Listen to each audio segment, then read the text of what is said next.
Thank you, Manon. This is very kind. And thank you for the invitation. Of course, I am very honored to be here in front of so many colleagues and friends from Europe. First, I have to propose my conflict of interest because the topic is a very specific topic. I am French, and we have all specific culture about our discipline. I am 60 years old, so perhaps I am a little bit resistant to change, and perhaps I have difficulties with a new concept like a neurodevelopmental disorder.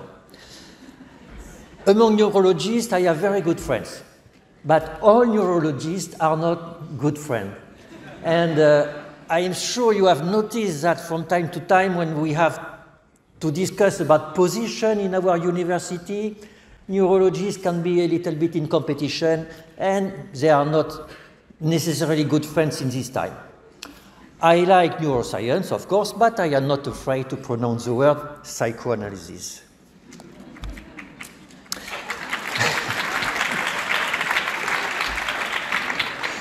Anyway, one day I woke up and neurodevelopmental disorders were everywhere. And I knew that a couple of years ago, before, the DSM proposed this concept, and my young colleague told me, oh, Luca, this is new. I said, yes, but you know, these American guys, they like marketing tricks, and this is just a trick, and because neuro is in fashion, there is neurophilosophy, neurosociology, neuropsychoanalysis, etc., and so this is just a trick. But in fact, a couple of years after, in Congress like that, everybody was speaking about neurodevelopmental disorder, and they were very happy with that. This was some kind of, now I am a serious person. I deal with neurodevelopmental disorder. Okay, so I say to myself, well, there is potentially a problem with that. If we deal with neurodevelopmental disorder, neurologists are going to say, well, congratulations, guys. Congratulations for your coming out. We are going to explain you what is your job now. And so, okay, I am obsessed by political things. I am Gramsci. Perhaps this is the future of child and adolescent psychiatry. We will see. But one day, I felt very bad. I felt very bad because of that, the administration of a region of France, 6 million of inhabitants, they decided that, you know, for administrative people, child and adolescent psychiatry is quite complex. And so here they realize that on one side you have neurodevelopmental disorder, this is good. On the other side you have special education and social worker. And so they decided to close half of the outpatient clinic of New Aquitaine and to transform them in outpatient clinics for neurodevelopmental disorder. And so that 10,000 of our patients could become without any treatment. And we had to struggle with trade union, etc., to make that it does not happen. And it didn't happen, fortunately. But really, I realized that potentially there was here a very big problem for our specialty and especially for our patient.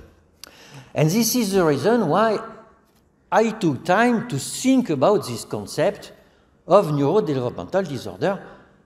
Well, what is it really? What are they? Is there a definition of that? And here in 10 minutes, I propose to think about the history of the concept of neurodevelopmental disorder, and you will see that this is not so simple. First, you know, as usual, I have looked on the literature when did happen the terms in PubMed. This is not the number of publications because with time the global number of publications increase. And so this is the number of publications where there is neurodevelopmental disorder divided by the number of publications where there is a stable psychiatric term, which is schizophrenia. And you can see that the term appears in the 80s, And during 2 decades, there is quite nothing. And this is after the year 2000 that it increased, and after 2010 it increased dramatically. And so really the concept of neurodevelopmental disorder is the concept of the 21st century. Well, before the 21st century, the concept already existed, but it was informal and very author-dependent. And here, for instance, you have a paper by an epidemiologist about the epidemiology of neurodevelopmental disorder in children, and you can see that you have spina bifida, chromosomal abnormality, brain tumor, cerebral palsy, epilepsy, so things that are very different to what we consider today. After 2002, during the 21st century, in fact, things are not so clear neither. Obviously, there has been some kind of psychiatric term. And I will specify 2 important moments, one in 1996, what I call the prelude, then in 2008, the manifesto, then in 2013, the consecration. But you will see that things will not be so clear, and in addition, things are not so clear because neurologists and neuroscientists still exist. And they have their own definition of neurodevelopmental disorder. Okay, so let us begin by the prelude. The prelude comes from the ICD-10. The ICD-10 emerged in the 90s, 92, 94. And in 96, there was a book that gathered all the disorders, ICD-10 disorder, for child and adolescent psychiatrists. And this book, there was an introduction by the very famous colleague, that is Michael Reuter, a very important child and adolescent psychiatrist that passed away a couple of months ago, unfortunately. And in this textbook, as you know, there is an axis 2, which gathers specific disorder of psychological development. And these disorders are about speech disorder, school disorder, or motor function disorder, as you know. After the prelude, there is a manifesto. I think, personally, that this is the main text about what are neurodevelopmental disorders as we conceive them in child and adolescent psychiatry. This is a very important text. It comes from the 5th edition of Michael Reuter Child and Adolescent Psychiatry textbook, a very big textbook that is some kind of reference textbook. And in this chapter 3, there is a conceptual definition, reflection about what could be these disorders.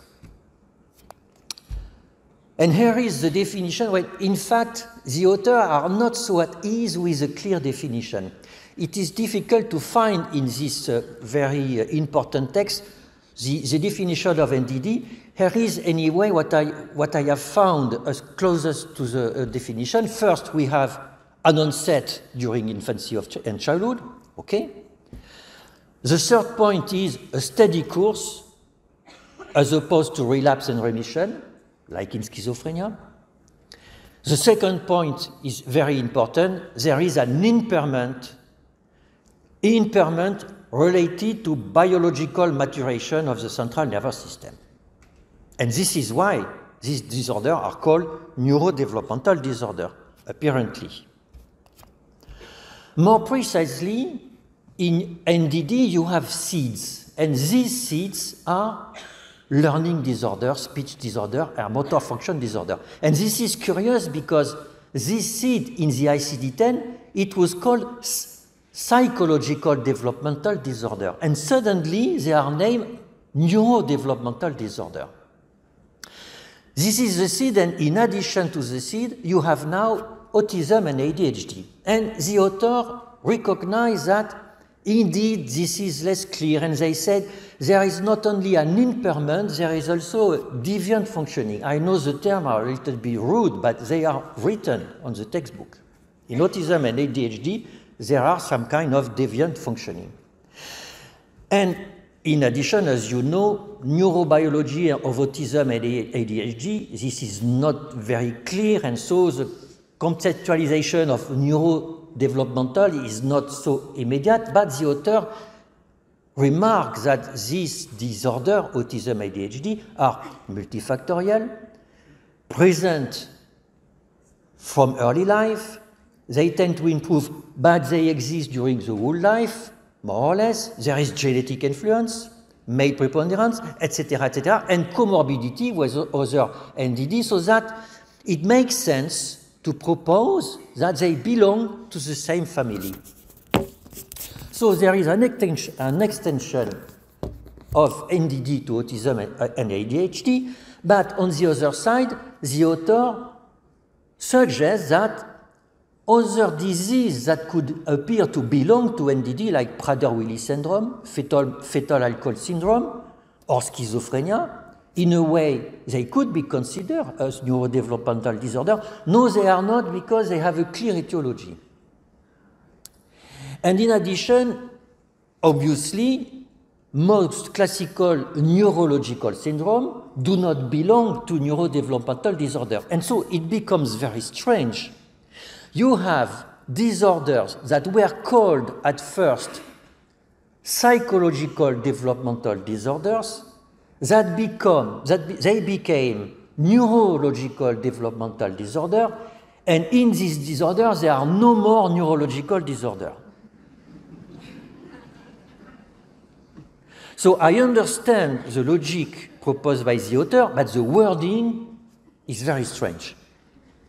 Anyway, why did they suggest that? And the arguments are quite interesting.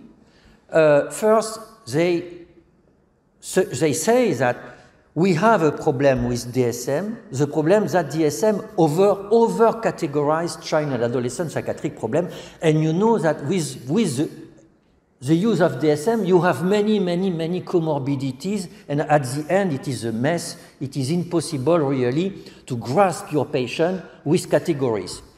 And in addition, the algorithm of the DSM is a little bit strange, because at the origin, when a patient was rated as autistic, it was impossible to propose also at the same time a diagnosis of ADHD. And you know that this is not so rare, that a patient with autism can have also ADHD symptoms. And this impossibility to have the two disorders was a real clinical problem, because since ADHD was not written, the colleagues were likely not to treat ADHD in people with autism. And so the authors say, be careful with treatment programs. You know, in some countries you have treatment programs for autism, for ADHD, for etc. If you focus only on DSM categories, you are likely to miss the point. Okay, and so they say, NDD allow to grasp the global picture of the patient. And why not? But, okay, why not? But why do you call them neurodevelopmental disorder and not with another term? And in addition, why do you use DSM to organize your healthcare system? DSM was not designed for that. And at last, if you remember that psychopathology was here precisely not to focus too much on disorder.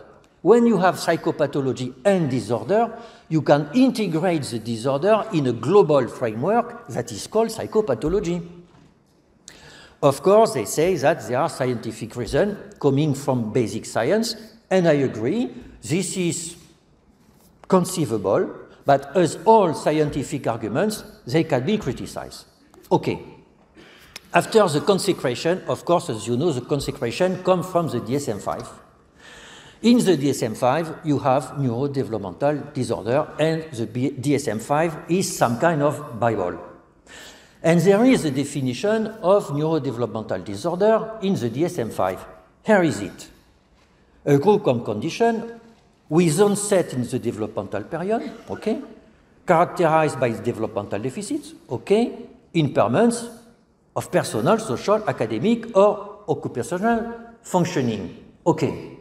You will say, okay, but read that cautiously. There is nothing about the brain in this definition. There is nothing neuro in the definition of NDD in the DSM-5. So why do they call that neurodevelopmental disorder while there is nothing neuro in the words that are used? At the same time, during the same period, neurologists and neuroscientists published paper on neurodevelopmental disorder.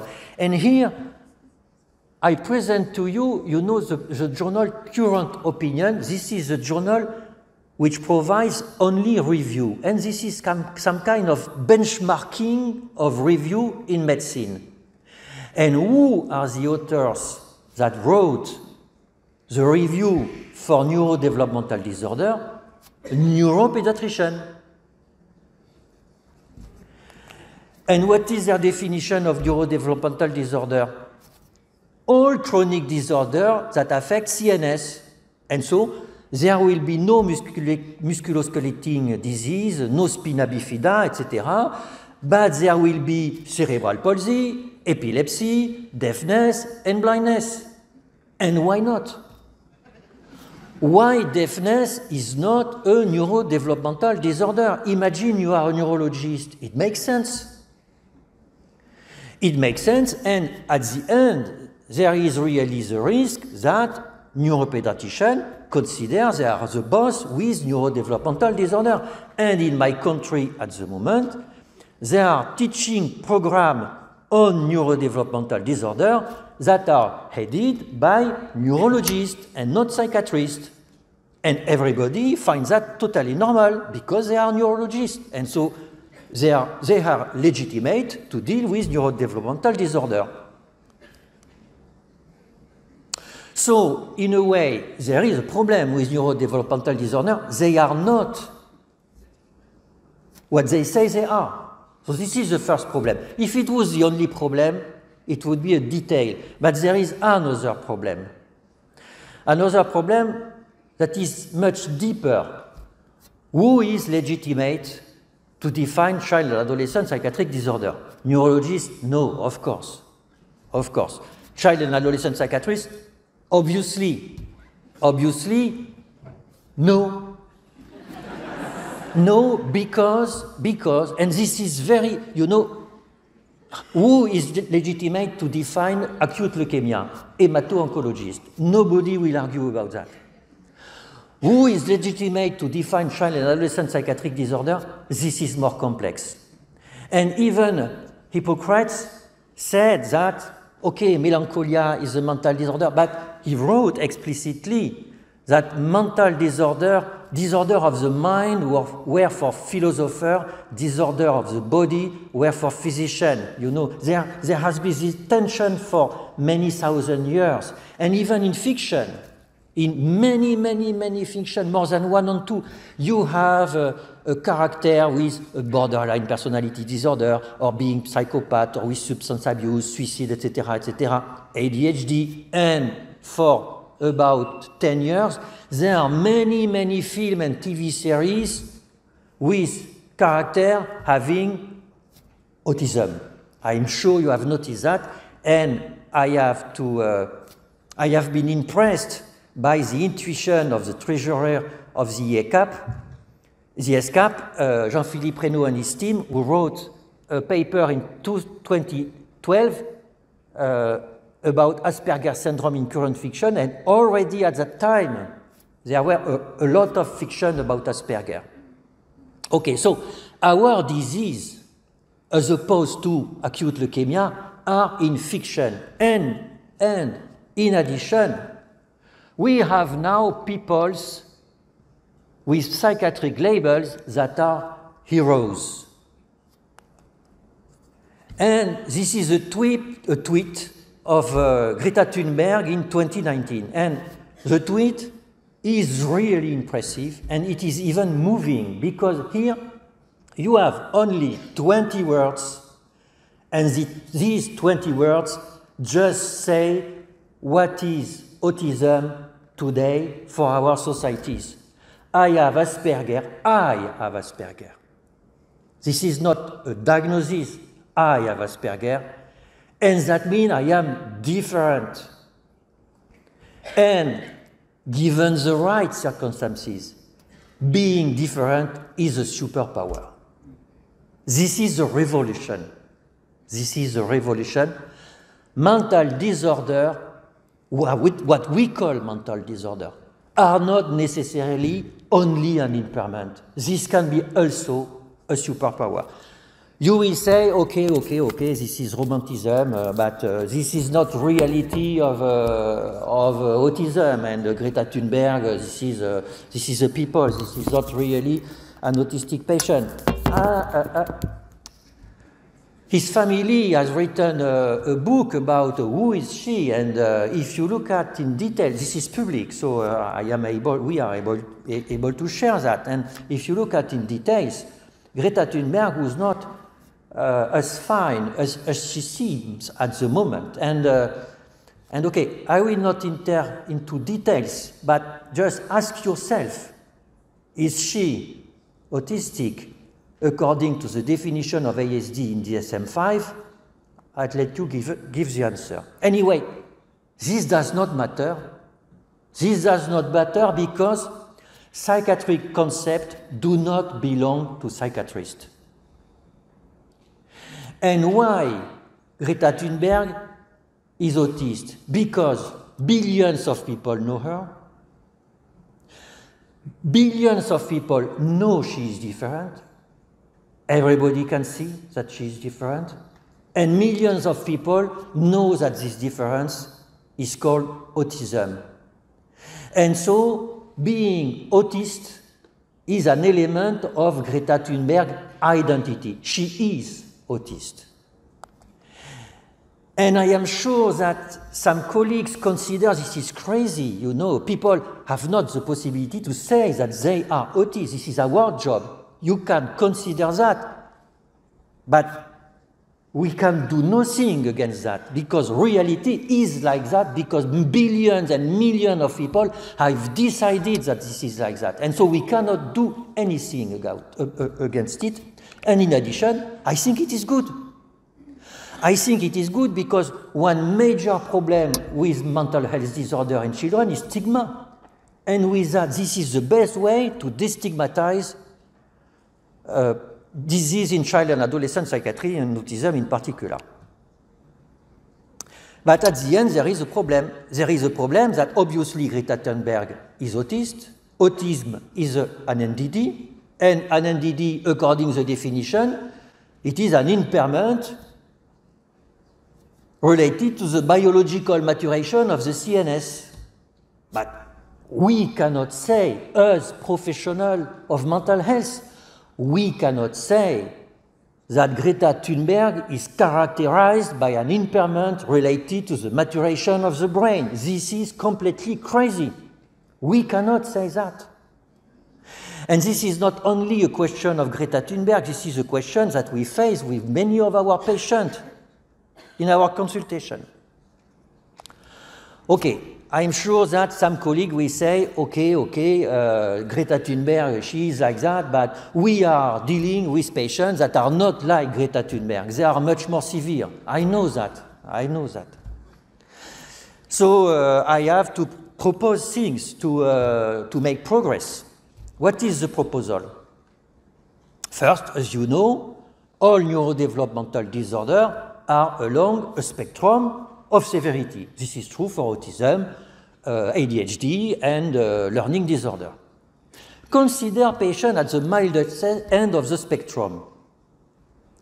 For this patient, the phenotype, this is not disorder nowadays, this is a difference. And this is true for ADHD too, and it is going to be true also for learning disorder. Their phenotype is what they are. This is an identity. And this is important in terms of clinical implication because our day-to-day question is what are we treating? And with this subject, we are not treating their disorder. We have to help them to understand, to help them to accept that other people don't understand them, don't accept them as they are. This is what we have to do every day, and it works. We have not to change them because they want to be autists. This is what they are. We have just to help them to be integrated in the society. Of course, at the other end of the spectrum, you have people with patients with very profound autism, and this is completely different. And here, there is some legitimacy that these children, these adolescents, have a mental disease. But because for me, these are diseases. Because for this patient, life is indeed too difficult. There is no possibility of autonomy. And here, but we have to use different words. We have to use, for instance, instead of autism, this is no more autism, this is Zuccareva syndrome. You know, Zuccareva is the name of our colleague psychiatrist, woman that a long time ago who is likely to have discovered and used for the first time, described for the first time this syndrome. And instead of ADHD, we could say that these patients have Still syndrome. And I recommend you to read this excellent series of papers in autism research in 2021 about, for researchers that work in the field of autism, they say that at the moment they can do no more research in autism because there is a mess of phenotype. Because of the spectrum, it is too complex. And we have to consider only the most profound end of the spectrum and to be very precise in the phenotype at this end of the spectrum. And here we will be able to do some research. Of course, there are patients that are not mild and not severe, and this is the medical life, c'est la vie.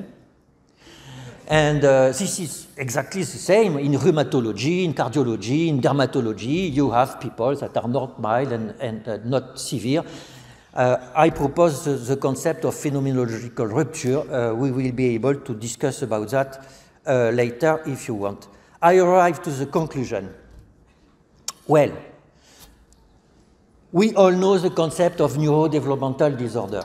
On my point of view, this concept is dangerous on a political point of view because our discipline is in tension in many countries. And if we mention that our diseases are related to neurology, there is a risk that our discipline disappears. And I am not sure that it will be good for our patient. First point. The concept of NDD is questionable on a scientific point of view. We can question. But it is especially questionable on an epistemological point of view. Because you have seen in the definition of NDD, why is there only neuro? Do you think that for people with autism or ADHD, the main problem is their mind, their brain? Sorry. Perhaps they have a different brain. Okay. But this is the way society, families, physicians, etc., deal with them that makes the problem. And so this should appear also in the wording of their problem. And at last, and this is even more important, the concept of NDD is completely unacceptable on a societal point of view. You know that psychiatrists in the past decided to use medical entities to characterize people that had difference with their sexual activity, and this has been a disaster. I wouldn't like that we do the same thing at the moment. And we have seen that there is an alternative. There is no alternative. There is no alternative to abandon it. Exactly. We have to abandon the concept of neurodevelopmental disorder. I don't see any alternative. You could be disappointed. I understand, because indeed NDD have been some kind of breath of oxygen in our narcissism, because at that time we were serious and everybody considered us as a very sophisticated person because of the neuro world. But as you know, oxygen is only a symptomatic treatment or even a palliative treatment. And we have to go further. And you have seen that we have possibility. we have possibilities that will be good for our discipline and that will make us more efficient in the way we care with our patient. Thank you for your attention.